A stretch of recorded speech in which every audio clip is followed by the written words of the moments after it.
So I just click that. We're recording. Um, the way this will work tonight is I'm going to hand this over to Nick here in just a couple of minutes and let him do his spiel. Sam York is online with us as well. He's going to monitor the chat box. So if you guys have any questions throughout the course of the evening, just type them in there, and we'll take some time at the end to discuss those and try and get answers for you. And yeah, I think that's it. I think I'll let Nick take over and give his part. Then when he's done, I'll finish up. Cool. All right, guys and gals, thank you for getting on. For those who might have attended the 7 p.m. session, the vast majority of this information is identical. The reason we had 2 sessions was not to present different information, but to divide and conquer as to the numbers of people that may have wanted to tune into this Zoom session. So, you know, if you tuned in at 7, you're probably going to know most, if not everything, that is covered already. So if you need to go grab dinner or something, we completely understand. For those of you who are just tuning into this for the first time, thanks for coming on. Thanks for everybody's support. You know, it's been a long road, and today we released you know, the guidance on social media, and then the words and emotions flowed, which is always interesting when people think that there are just bots on the other end, so they just say whatever they think. We wanted to start with this by explaining exactly why this document exists. On, you know, May 4th, the governor started his phase in of return to normal, per se, or whatever normal might be. What he did do was keep the social distancing in place in phase 1. So what you've got is nothing like soccer, and probably won't be for the next few weeks, maybe a little less, maybe a little more. Once he released phase 1 and we were able to review that, I asked the coaching and player development department to, you know, put together as much reference material as possible, try to get some best practices together, and put together a document that was as comprehensive as possible. And there's a lot of information there. Once they did that, we took that and we had it reviewed by the Missouri Department of Health and Human Services.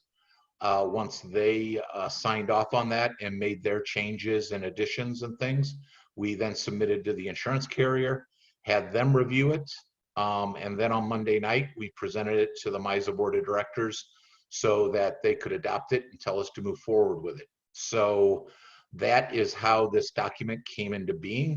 We distributed it to the directors and key people with our members on Tuesday. Tried to give you guys a few hours to prepare before we unleashed it on the masses this morning. And then we're meeting tonight to answer any questions or things like that. These guidelines are a tool to assure compliance with the Missouri Department of Health and Human Services and phase 1 of the governor's plan to reopen the state. You guys need to understand that's what it was written for. That's you know, why it exists. Additionally, there are local government and health authorities that may have additional guidelines and restrictions that might be applicable based on your location, okay? There are still 24 of the 113 counties in Missouri that still have orders of some sort out there, with 5 counties, including St. Louis City and St. Louis County, that still have stay-at-home orders. So those are what you pay attention to first. Then you pay attention to what the governor's plan says, which is social distancing, and we try to give you guys some tools. These guidelines are only for phase 1.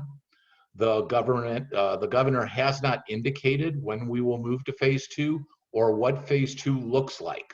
but it is estimated that phase one will last to at least May 31st. And the current Missouri state of emergency is currently set to expire on June 15th. That could be extended, that could be rescinded sooner, but that is the information we have right now. We do not know what phase two looks like yet. Real quick, we want to do a reality check. You know, we already know there are people out there practicing with teams. I was on a Facebook Live session last night watching somebody practice with a team. It's foolish to think that those kinds of things aren't going to happen. What everybody needs to understand that is anyone that's choosing not to follow these guidelines, you know, not only are you losing our sanctioning, which includes our liability insurance and our medical insurance, you're also in violation of, you know, a governor's order and possibly health and human services violations. So this does need to be taken seriously. We do need to have the parents take this seriously. Nobody wants to be out on the field more than me. But it's just not going to happen that way.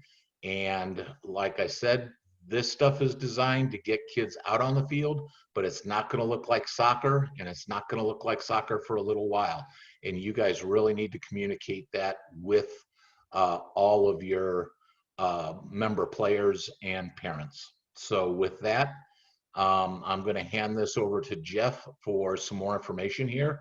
But thanks to all of you again for tuning in. And if we can be of any assistance, please email us. We are still all working remotely until the last weekend of May. So email is the best plan to contact us, but we are here to help you. So thank you. All right. Thanks, Nick. Just wanted to reiterate, Sam and I are here as resources for you folks. If there's ever anything we can do to help answer some questions, provide some guidance, some resources, please feel free to reach out to us and we will help you as best as possible. And again, the importance of having the club leadership on this call and the need that the club leadership passes this information on to their coaches and the parents and the players so that those four components can work together to hopefully bring us to a safe return to play situation is just vital. We need everyone to embrace this. And again, as Nick mentioned, we know that this is not ideal. I'm going to show you, because I've been asked by a number of people to, you know, what does this mean with the distance, the social distancing? What's that going to look like? Are we just doing technical work with our kids? And in essence, it is in phase one. If you get a little creative, you know, there's some passing things that you can do. We are working on building a resource tab for COVID-19 safe activities on our website. And we should have some information up there, some links that you can go to. I'll show you a couple of those in a few minutes. But since I was asked, I will share my screen and show you in the brainstorming and the collaboration that we did as we were working on this. This was a diagram that kind of illustrates what we're talking about, you know, when it comes to what's it going to look like for people. And it's not, you know, kids running around playing small-sided games and doing, you know, activities and scrimmaging. That's not within the guidelines. And those are the kinds of activities that will get us to go backwards. Quite frankly, I saw a report today. The area of the country that's spiking right now is the Midwest, and, you know, places like Rockford, Nashville, you know, things like that, where the numbers are just going through the roof. And if we're not careful, we could be added to that list. So I just implore people to take this seriously. And again, clubs, coaches, parents, and players have to know how important this is. Everyone has different training environments. We strongly recommend that you have your coaches and possibly a volunteer to greet kids and move them to safe areas, to grids on the field. I based this diagram off of 60 by 65 yard field, half of a field. And basically I've got 20 players out here. They do say social distancing is 6 feet, but if you could picture that in your head, which I'm sure you all can, with players working with a ball, doing fast footwork, technique, moves, things like that, that's not much space. I made these into 6 yard by 6 yard grids with a buffer on each side and in front and in back, so that when a player's ball goes out of their zone, they've got some room to go get it before they're in contact with other people. And as you know, and can imagine, the younger ones with less ball skill and ball control is going to create a little bit of problem. So if we can err on the side of caution, make the grids a little bit larger, that's great. The little oval areas, they're spots that we recommend. Have the kids bring their bags or whatever they need out with them. Hopefully they can leave as much in the car as possible. But we know that the reality is water. Some kids carry an inhaler, an EpiPen, and that needs to travel with them. If we place those items next to their grid or around the grid, we keep them from going to an area where we've got to monitor them moving and the risk of them getting back together. I know the natural reaction. I talked to a coach earlier today who said he had to really almost grab his daughter because when she saw a friend, she just wanted to give her a hug. She hasn't seen her in 6 or 8 weeks. And that's going to be the natural instinct for these kids. So we've got to help them with that. Having a volunteer on the side with you will allow the coaches to work with the players and move about freely. If a kid twists an ankle, needs to go to the bathroom, we recommend that that volunteer gets that player out to the parking lot area where the parents would be in their cars, and get them to the bathroom or get them what they need to get them back out on the field. But having that third person there would be helpful in that regard. It's just doing sessions like these probably means that you don't need to be there for 90 minutes with your players. Again, if you look at the space allotted, could you do some passing? Yeah, you can. A lot of the passing pattern stuff requires players to move and follow their pass, which means they might be standing next to somebody or standing in a line with more kids. That's not feasible. And if you can come up with a creative way to do passing with just a couple of players or a few players and a ball, great. But this is kind of the area, on a field this size, about 20 players is going to max out for you. So that's kind of what we thought about. A lot of the thought process came from before you even get on the field. How are you going to get multiple teams to field? If you're sharing a field, this half with one team, the other half with another team, do we need to stagger those start times so that there's not congestion? You can imagine, and you've all lived through, the start time and pickup time of training sessions and what those look like. It's chaos sometimes with players and parents and, getting out of their cars, chatting with each other. And those are things we have to try to avoid during this time period, during this first phase. So those are things that each club's going to have to work out individually based on their environment. What does pickup look like? Drop off? What are they going to do? How much time in between sessions?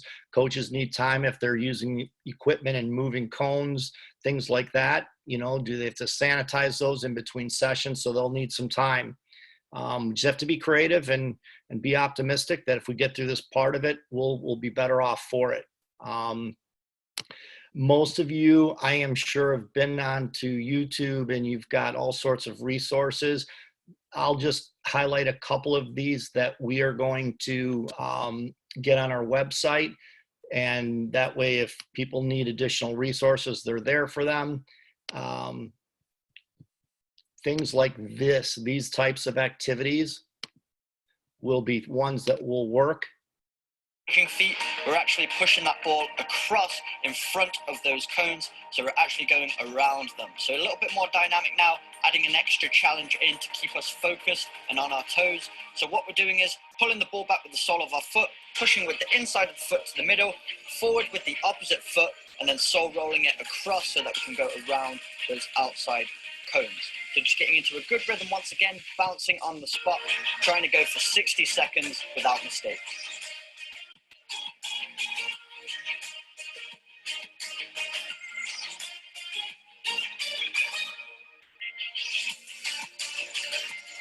Number 5 is the L drag push. So we're doing the exact same rhythm that we did for the first 2 exercises, but this time we're throwing an L drag in there as well. So this one takes a bit more accuracy with your touches as you throw in that L. That is. And then we're dragging it back with the sole of our foot, this time hooking it behind our opposite standing. That is one of them. Another good resource. Again, some of you are probably familiar with Viel Korver, gentleman from the Netherlands. These are a set of videos. They've got a ton of fast footwork out there. These are, and again, another option for us to do with the kids.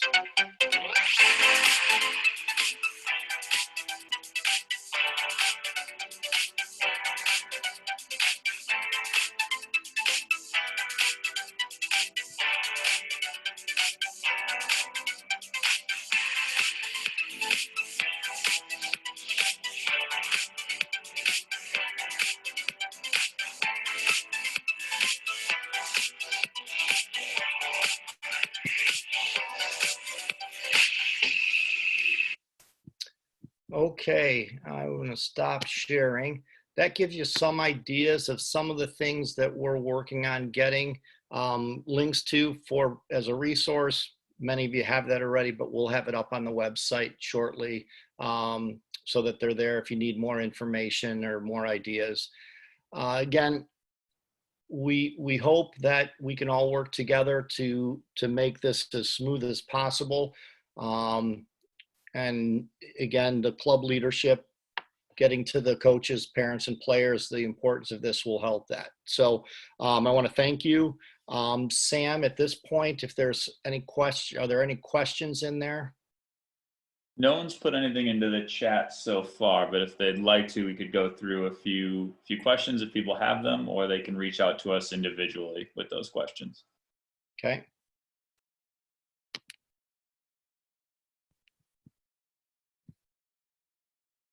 All right, I don't see any questions coming in. Our emails are on the website. If you need us, please feel free to reach out to us. Stay safe, stay healthy, and be optimistic. Nick, anything else from you? Closing words? I think Nick got disconnected. Appreciate everybody's time, and you know, please keep keep trying to do what we can do. Let's keep them safe, but get them out on the field as quickly as we can. Thanks, guys. All right. Have a good evening, everyone. Thank you. Hope to see you on the field soon.